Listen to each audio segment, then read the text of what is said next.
दोस्तों, ये कहानी है उस मैच की जिसमें किंग और प्रिंस के उस मैच ने हमें दिखाया कि जब अच्छा प्रेजेंट और अच्छा फ्यूचर आमने सामने होते हैं तो क्या होता है। जब किंग के शतक का बदला प्रिंस ने शतक से लिया। दोस्तों, आपको 2023 का मैच नंबर 70 तो याद ही होगा, जब किंग और प्रिंस की टीम आमने सामने थी। आरसीबी को प्लेऑफ में जगह बनाने के लिए मुकाबला जीतना काफी जरूरी था। अगर आरसीबी मुकाबला जीत ले तो प्लेऑफ में पहुंच जाती। दोनों कप्तान मैदान पर आए, टॉस हुआ। गुजरात के कप्तान हार्दिक पांड्या ने टॉस जीतकर गेंदबाजी करने का फैसला कर लिया।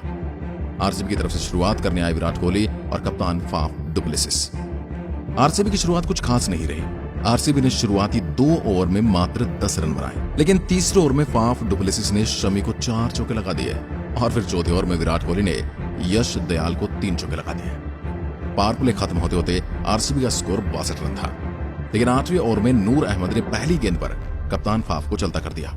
फाफ के बाद बैटिंग करने आए मैक्सवेल और मैक्सवेल ने आते ही पहली बॉल पर छक्का और एक चौका लगाकर अपनी शुरुआत की। लेकिन मैक्सवेल की यह ताबड़तोड़ पारी ज्यादा देर तक नहीं चली।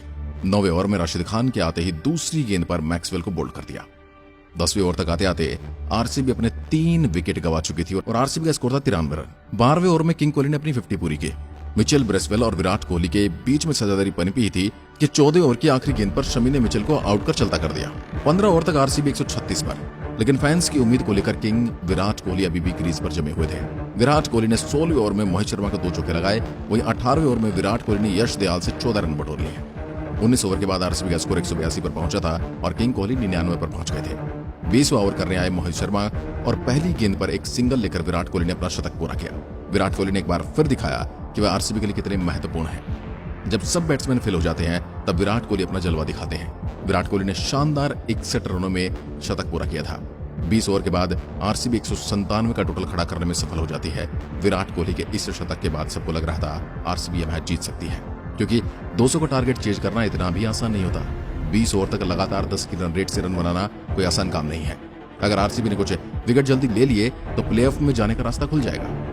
अब गुजरात टाइटंस के सामने 120 गेंदों में 198 रनों का लक्ष्य था।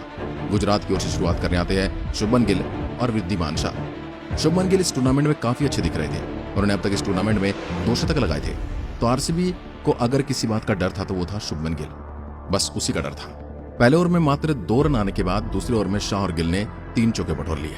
तीसरे ओवर में फिर सिराज की वापसी हुई और उन्होंने शाह को पेविलियन का रास्ता दिखा दिया। पावर प्ले के आखिरी ओवर में गिल और विजय शंकर ने आरसीबी के लिए 16 रन बटोर लिए। पावर प्ले के बाद गुजरात टाइटंस का स्कोर था 51 रन 1 विकेट के नुकसान पर। विजय शंकर ताबड़तोड़ बल्लेबाजी कर रहे थे, वही शुभमन गिल भी अपने अंदाज में लगे हुए थे। 10 ओवर के बाद गुजरात टाइटंस का स्कोर 90 रन पर 1 विकेट था। आरसीबी इन बल्लेबाजों से परेशान हो गई थी। आरसीबी को इन बल्लेबाजों का कोई तोड़ नहीं मिल रहा था। ये दोनों ही बल्लेबाज टाइटंस की जीत की ओर बढ़ाते हुए ले जा रहे थे और आरसीबी की झोली से जीत को छीनते हुए नजर आ रहे थे। 13वां ओवर आने के लिए मिचेल ब्रेसवेल को शुभमन गिल ने 16 रन कूट दिए। वहीं 15 ओवर में विजय शंकर ने विषयक को पहले 4 गेंद पर 14 रन ठोक दिए, लेकिन विषयक ने वापसी करते हुए 5वीं गेंद पर विजय शंकर को आउट कर दिया। आरसीबी के हाथ से लगभग यह मैच निकल चुका था। आरसीबी को अब सिर्फ लगातार विकेट ही बचा सकते थे। शंकर के बाद बैटिंग करने आए शनाका, लेकिन वह भी 16वें ओवर में हर्षल पटेल का शिकार बन गए। 18वां ओवर करने आए मोहम्मद सिराज का स्वागत शुभमन गिल ने छक्के के साथ किया था, लेकिन ओवर की चौथी गेंद पर सिराज ने मिलर को आउट कर दिया। 18 ओवर के बाद गुजरात टाइटंस का स्कोर 179 पर पहुंच चुका था। अब गुजरात टाइटंस को जीत के लिए 12 गेंदों में 19 रनों की जरूरत थी। इस अंडर प्रेशर सिचुएशन में 19वां ओवर करने आए हर्षल पटेल। हर्षल पटेल को दूसरी ही गेंद पर शुभमन गिल ने छक्का लगा दिया। 19वें ओवर में गुजरात टाइटंस ने 11 रन बटोर लिए। अब जीटी को जीत के लिए 6 गेंदों में मात्र 8 रनों की जरूरत थी। आखिरी ओवर करने आए वेन पार्नेल। पहली गेंद 9 बॉल। 9 के बाद फ्री हिट पर शुभमन गिल ने छक्का लगाकर इस मैच को खत्म कर दिया।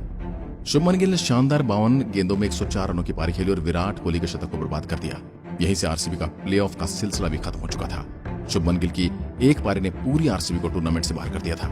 इस तरह किंग विराट कोहली ने इस मैच में शतक लगाया और अपनी ही टीम को संभाला। वहीं प्रिंस ने भी उसके जवाब में एक शानदार ताबड़तोड़ शतक लगाया और आरसीबी को टूर्नामेंट से बाहर कर दिया और अपनी टीम के लिए जीत सुनिश्चित कर दी।